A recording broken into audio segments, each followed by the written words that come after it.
Hello, good morning students. बेटा 11th class में अपने पास बाइनोमियल थ्योरम चल रही है। इसमें हम एक्सरसाइज 8.1 के 6th क्वेश्चन तक कंप्लीट कर चुके हैं। अब आगे चलते हैं बेटा 7th क्वेश्चन के फर्स्ट पार्ट में। आपसे 10.01 रेज टू पावर 3 की वैल्यू 3 डेसिमल प्लेस तक पूछी है, कंप्लीट वैल्यू नहीं पूछी, अप टू 3 डेसिमल प्लेसेस। अब बाइनोमियल एक्सपेंशन का फॉर्मूला बेटा आपसे बताया था, फिर से बता रहे हैं, a plus B raise to power n। जब पावर n होती है तो nc0, nc1, nc2, nc3 और लास्ट में ncn, ये तो होते हैं कोफिशिएंट्स। और a की पावर बेटा एक एक डिक्रीज होती जाएगी, a raise to power n, a raise to power n minus 1, a raise to power n minus 2, a raise to power n minus 3 and so on, और लास्ट में a की पावर 0 हो जाएगी जो कि 1 होता है। b की पावर इंक्रीज होती जाएगी, स्टार्टिंग की जो टर्म है इसमें b रेज टू पावर है 0, फिर b raise to power 1, b raise to power 2, b raise to power 3 and so on, और लास्ट में b raise to power n।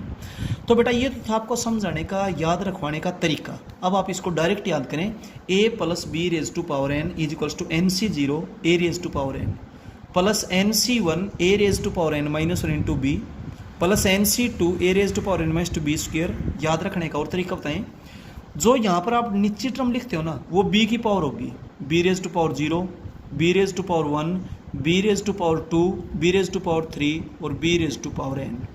Clear है? और हर जगह बेटा पावर का जोड़ n मिलेगा, n माइनस 1 इंटू 1 n हो जाएगा, n माइनस 2 और 2 को जब ऐड करेंगे तो n हो जाएगा। हर जगह पावर का जो जोड़ है वो कितना मिलेगा, n मिलेगा। टोटल टर्म्स कितनी होंगी, उससे एक ज़्यादा।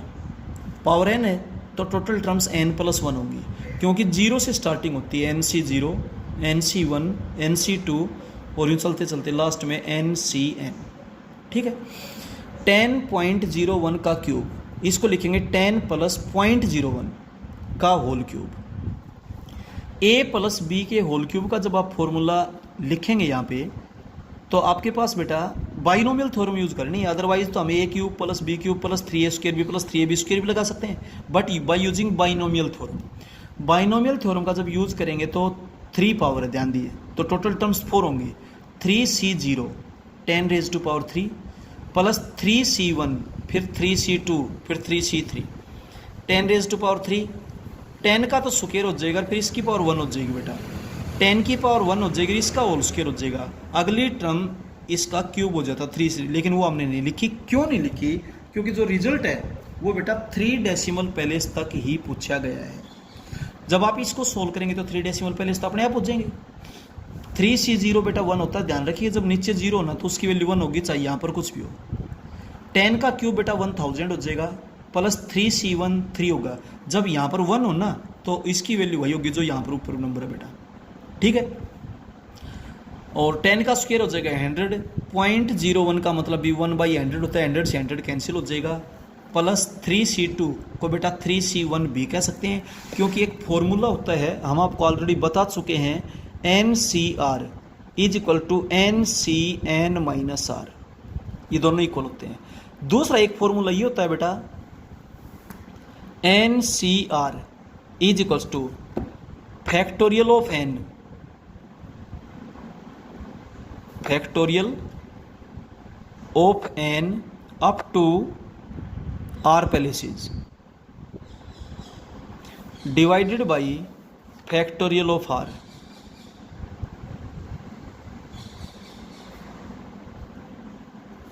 क्लियर है? तो हर तरह के फॉर्मूले बेटा आप ध्यान रखिए। अब इसको जब आप सोल्व करेंगे तो ये तो आपके पास 1000, ये बेटा 3 हो जाएगा, इसको बेटा जब 10 से मल्टीप्लाई करेंगे तो ये एक डिजिट आगे हो जाएगा, डेसिमल। ठीक है? तो ये हो जाएगा, और फिर उसको 3 से मल्टीप्लाई करेंगे तो 0.003 हो जाएगा। जब आप ऐड या सब्ट्रैक्ट करते हैं तो डेसिमल के नीचे डेसिमल आता है 1003 और डेसिमल में है 003, क्योंकि आपसे result up to 3 decimal place पूछा गया था। अगर कंप्लीट पूछता तो एक टर्म और आती, 3c3.01 का क्यूब। अब देखिए इसमें 2 के बाद डेसिमल है, स्क्वायर में 4 के बाद डेसिमल होगा, क्यूब करना पड़े तो बेटा 6 के बाद होगा, पावर 4 करनी पड़े बेटा 8 के बाद होगा। ठीक है? अब चलते हैं इसके सेकंड पार्ट में। सेकंड पार्ट है 1.01 रेज़ टू पावर 5। आपने इसकी वैल्यू 5 डेसिमल प्लेस तक बतानी है, कंप्लीट वैल्यू नहीं बतानी है। तो बाइनोमियल थ्योरम का यूज करना है। तो सबसे पहले तो बाइनोमियल का मतलब होता है जब दो टर्म्स कनेक्ट हो प्लस या माइनस के सिंबल से। 1 प्लस 0.01 रेज टू पावर 5। आप इसको ए मानिए, इसको बी मानिए। A plus B raise to power N का फॉर्मूला लगाएंगे, टोटल 6 टर्म्स होंगी। लेकिन हम इसके अकॉर्डिंग चलेंगे, वहीं पर रुक जाएंगे जहाँ 5 डेसिमल प्लेस हो जाए। बेटा 5c0 A raise to power 5 plus 5c1 A raise to power 4 into B. अपने क्वेश्चन में ए की वैल्यू 1 है, बी की वैल्यू 0.01 है, एन की वैल्यू 5 है। Plus 5c2 1 raise to power 3 into 0.01 का होल स्क्वायर प्लस 5c3 1 का तो हो जाएगा स्क्वायर, 0.01 का हो जाएगा क्यूब। ध्यान दें इसमें 2 के बाद डेसिमल है, स्क्वायर में 4 के बाद होगा और क्यूब करेंगे तो 6 के बाद डेसिमल, तो इसलिए इससे आगे हम नहीं चलेंगे। प्लस में डॉट डॉट जरूर लिखें क्योंकि क्वेश्चन कंप्लीट नहीं हुआ है, बट हमें केवल 5 डेसिमल प्लेस तक ही चलना है। ये हुआ 1 प्लस 5c1 की वैल्यू 5 होती है 0.01, 5c2 की वैल्यू 10 होगी। जब आप सोल्व करेंगे तो इसका स्क्वायर 1 का स्क्वायर 1 होगा, इसमें 2 के बाद स्क्वायर में 4 के बाद डेसिमल हो जाएगा। 5c3 की वैल्यू 10 होगी, 0.01 का जब क्यूब करेंगे 1 का क्यूब तो 1 होता है, बट इसमें 2 के बाद डेसिमल, स्क्वायर में 4 के बाद, क्यूब में 6 के बाद डेसिमल हो जाएगा। ठीक है, प्लस एंड सो ऑन। अब आगे चलेंगे बेटा तो 1 एज इट इज 0.05 हो जाएगा। 10 से मल्टीप्लाई करेंगे, एक डिजिट आगे चला जाएगा, प्लस में 10 से मल्टीप्लाई करेंगे तो डेसिमल एक डिजिट और आगे चला जाएगा। जब आप इनको ऐड करेंगे तो डेसिमल के नीचे डेसिमल आता है, ये देखो ध्यान से। ठीक है बेटा, तो ये आपके पास से रिजल्ट आ जाएगा अप टू 5 डेसिमल प्लेसेस। अब चलते हैं क्वेश्चन नंबर 8 में। क्वेश्चन नंबर 8 में ये पूछा गया है कि बेटा ये नंबर बड़ा है या 10,000 बड़ा है। तो 10,000 तो सोल्व है ही, उसको क्या सोल्व करना, इसको हम सोल्व करके देखेंगे। इसकी पहले वैल्यू फाइंड आउट करेंगे। इसको लिखा जाए 1 plus 0.01 raise to power 10 lakh. Clear है। A plus B raise to power N का जब फॉर्मूला लगाएंगे तो NC0, एन की वैल्यू 10 लाख है। ए रेज टू पावर एन, 1 की पावर बेटा कितनी, 1 ही रहेगा, प्लस NC1 10 लाख C1। इसकी पावर तो बेटा इसमें से एक कम कर देंगे, 1 की पावर लिखने की जरूरत नहीं है, इंटू बी 0.01 प्लस, और बेटा आगे और टर्म्स भी आएंगी, डॉट डॉट डॉट किया गया है इसलिए आगे की और टर्म्स भी आएंगी। जब यहाँ पर 0 हो तो उसकी वैल्यू 1 होती है, 1 इंटू 1 1 हो जाएगा। जब बेटा यहाँ पे 10 लाख है, यहाँ पर 1 हो तो उसकी वैल्यू 10 लाख ही हो जाएगी। और इसका जब आप डेसिमल हटाएंगे बेटा तो 0.01 को लिखेंगे 1/100, 2 0 बेटा कैंसिल हो जाएंगे, प्लस डॉट डॉट करते हुए बेटा अदर पॉजिटिव टर्म्स। ठीक है, अब 10,000 तो ये रहा और प्लस में 1 ये रहा, 10,001 प्लस अदर पॉजिटिव टर्म्स, कुछ ना कुछ और जुड़ेगा या आगे डेसिमल में, चाहे बिल्कुल छोटा सा नंबर जुड़े बट कुछ इंक्रीज ही तो रहा है, तो बेटा ये नंबर 10,000 से ग्रेटर है। बस ऐसा ही चेक करवाया गया। इसके बाद चलते हैं इसके सेकंड पार्ट में। देखिए इसका सेकंड पार्ट है 1.2 रेज टू पावर 4000। इसको 800 से कंपेयर करवाया गया है, ये छोटा है या बड़ा है, तो इसको सोल्व करना पड़ेगा। 800 तो सोल्व है ही। इसको जब आप सोल्व करेंगे तो 1.2 को लिखेंगे 1 प्लस 0.2 raise to power 4000। A plus B raise to power N का जब आप फॉर्मूला लगाएंगे तो NC0 A raise to power N, 1 की पावर के तो कुछ भी 1 ही रहेगा, प्लस NC1 अपने क्वेश्चन में एन की वैल्यू 4000 है, 1 की पावर इससे एक कम 1 ही रहेगा, इंटू बी, प्लस आगे चलते जाएंगे अदर पॉजिटिव टर्म्स। हमने केवल 2 ही टर्म्स लिखे, यहीं से डिसीजन हो जाएगा, आगे और चलने की जरूरत नहीं है। बेटा जब यहाँ 0 हो तो उसकी वैल्यू 1 होगी, ये तो हो गया 1। यहाँ पर जब उसकी वैल्यू 1 है तो वैल्यू यही होगी जो ऊपर है बेटा 4000। 0.2 पॉइंट को हटाने के लिए आप उनमें 10 लिखोगे, ये कैंसिल कर देंगे, 800 हो जाएगा, प्लस अदर पॉजिटिव टर्म्स।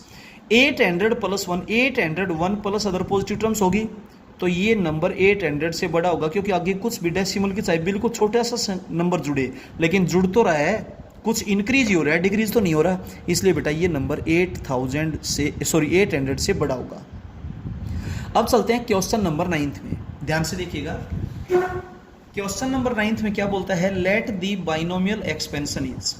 बेटा एक बाइनोमियल एक्सपेंशन हमने मान लिया a plus B raise to power n, और यही होता है NC0 a raise to power n plus NC1 a raise to power n minus into B plus N C two A raise to power N minus two into B square and so on, और last में हो जाएगा N C N B raise to power N. जब बेटा ये binomial expansion में तीन condition दे रखी है।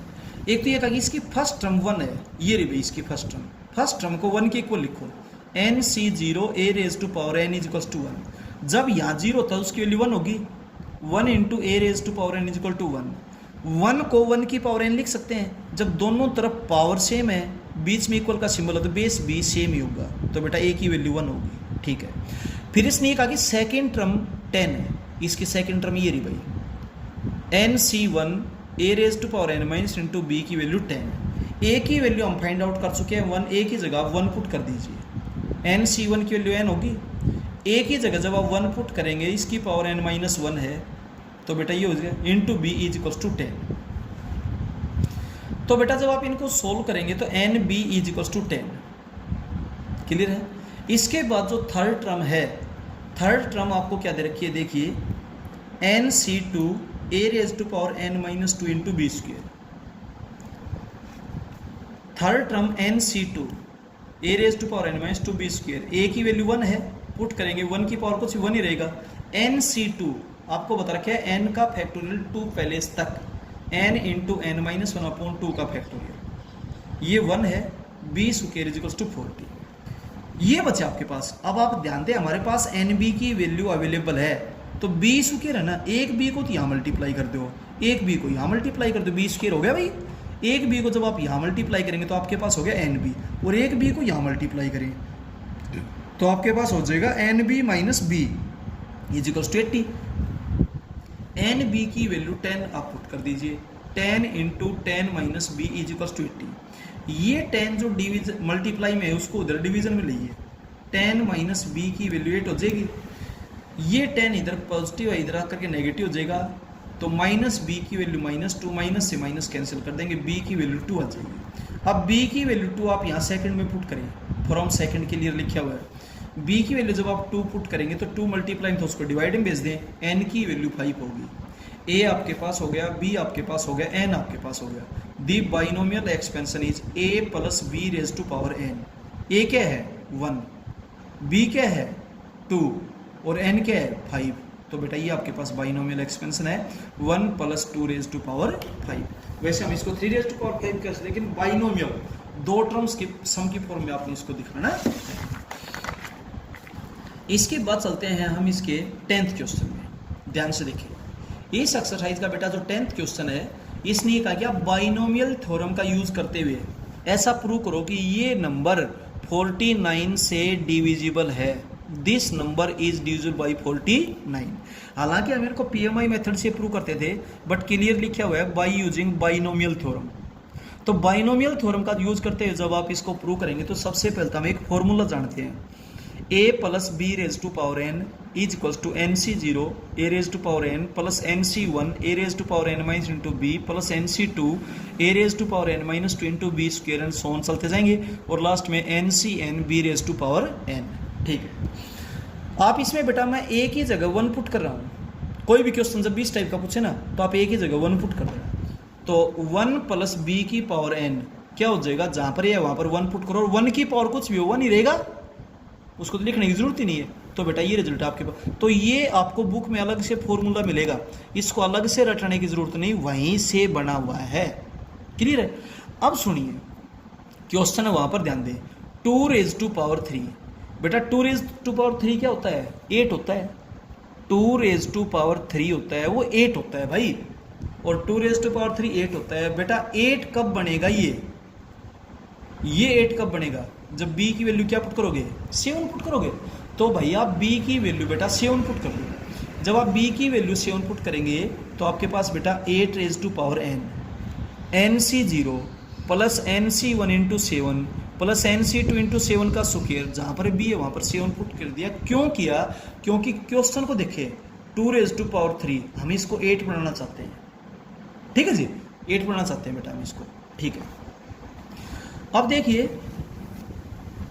8 को बेटा 2 रेज टू पावर 3 लिखें और उसकी पावर n है, और आपको बता दिया जब नीचे 0 होता है तो उसकी वैल्यू क्या होगी 1, और जब बेटा नीचे 1 होता है तो उसकी वैल्यू n होगी, ये हो गया 7n प्लस इन सभी में से यहाँ 7 का स्क्वायर है, या 7 का क्यूब है, फिर 4 पावर है, 5 पावर, लास्ट में n पावर है। इन सभी टर्म्स में से 7 का स्क्वायर कॉमन ले सकता हूँ मैं, बिल्कुल आ जाएगा। यहाँ से बचेगा NC2 प्लस यहाँ 7 की 3 पावर थी, 2 पावर कॉमन ले ली, 1 पावर बचेगी NC3, और लास्ट में 7 की n पावर थी, हम 2 पावर तो बाहर कॉमन ले चुके, 7 की पावर n-2 हो जाएगा और NCn। ठीक है, अब बेटा आप इसको जब आगे सोल्व करेंगे तो ये 2 raise to power 3n, 7n इधर प्लस का उधर जाके माइनस का, 1 इधर प्लस का लेफ्ट में जाके माइनस का, इज इक्वल टू 7 का स्क्वायर 49 होता है इनटू दिस।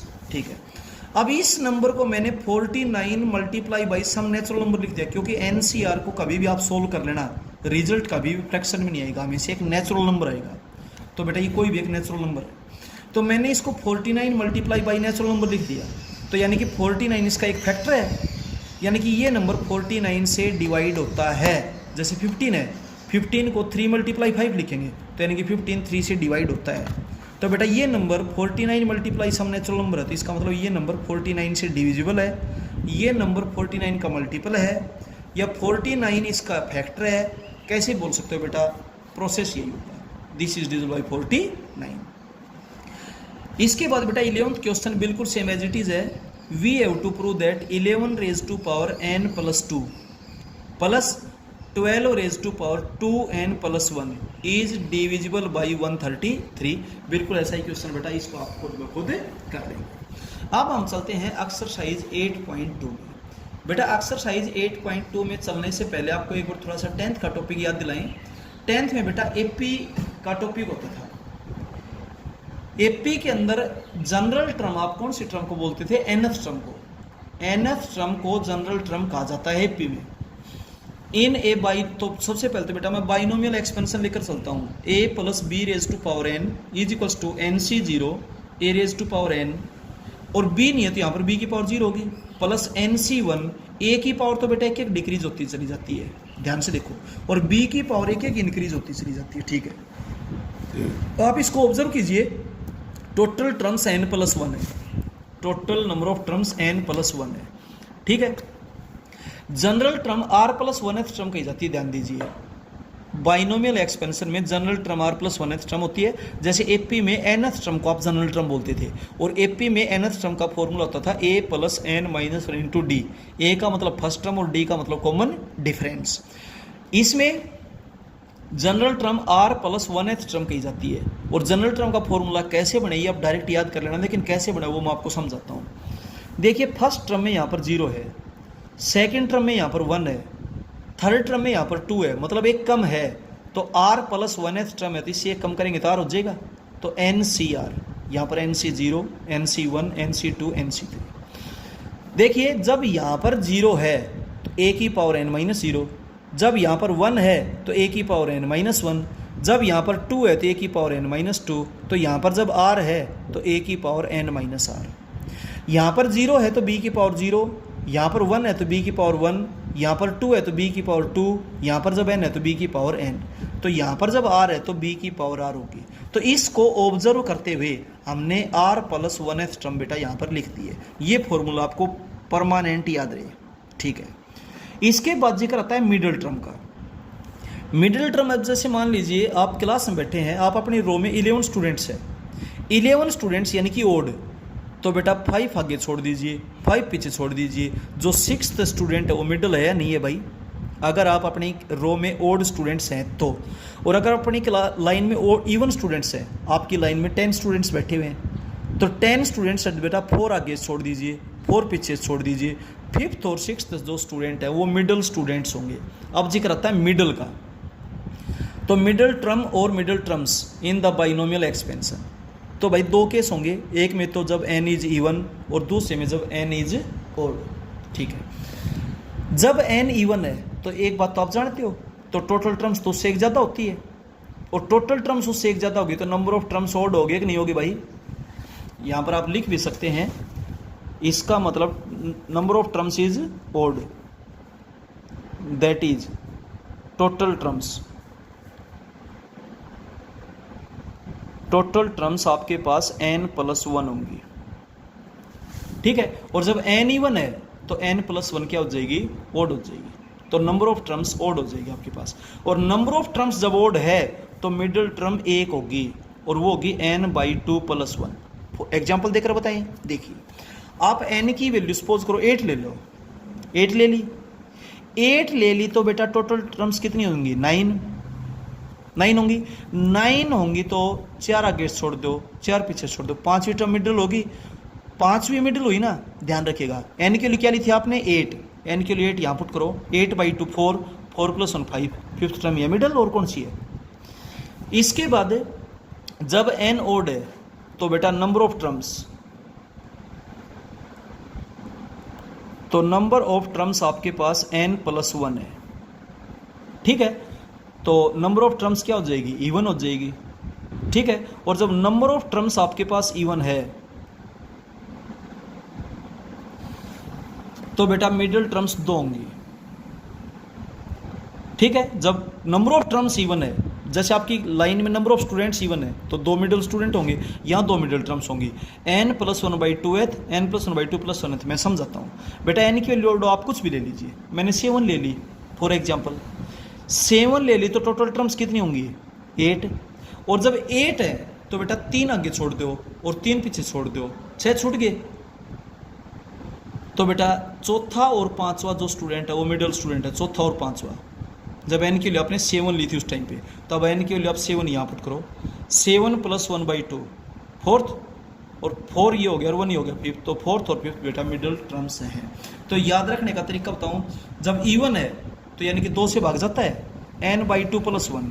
और जब बेटा ओड है तो यानी कि 2 से भाग नहीं जाता, तो पहले तो 1 जोड़ो और फिर उसको 2 से भाग करो, तो एक तो वो टर्म और एक उससे अगली मतलब 1 जोड़ने के बाद। ये मिडिल टर्म फाइंड आउट करने के फॉर्मूले बेटा अच्छे से याद रखें। अगली एक्सरसाइज में बस यही कॉन्सेप्ट यूज होंगे, एक तो जनरल टर्म और एक मिडिल टर्म्स। इसके बाद आप आगे से कोई टर्म बता सकते हो, 2nd, 3rd, 4th, 5th, 6th, इस तरीके से। लेकिन कई बार पीछे से पूछ लेता है, rth टर्म फ्रॉम एंड, पीछे से rth टर्म बताओ। तो किसी भी एक्सपेंशन में पीछे से अगर rth टर्म पूछी जाए तो n - r + 2th टर्म होगी वो शुरू से, या फिर a + b⁴ n है उसको b + a⁴n लिख दो, और इसमें जो लास्ट से rth टर्म है वो बेटा इसमें शुरू से rth टर्म होगी। अब आप रो में बैठे हो, मैं ये कहूँ भाई पीछे से तीसरा लड़का खड़ा हो जाए, तो बेटा मैं आप सभी को ये करो पीछे मुंह करके बैठ जाओ, तो जो लास्ट से तीसरा था वो शुरू से तीसरा हो गया कि नहीं हो गया? तो इस तरीके से बेटा a को b में चेंज कर देंगे और b को a में चेंज कर देंगे, तो जो शुरू से लास्ट से r हुआ था वो शुरू से r हुआ हो जाएगा, ठीक है बेटा। इस तरीके से इस एक्सरसाइज का एक कॉन्सेप्ट था बेटा, अच्छे से ध्यान से करें। किसी भी टाइप की कोई प्रॉब्लम हो तो बेटा कभी भी पूछें और अपने कॉपी को बेटा अपडेट करें। Okay, thank you.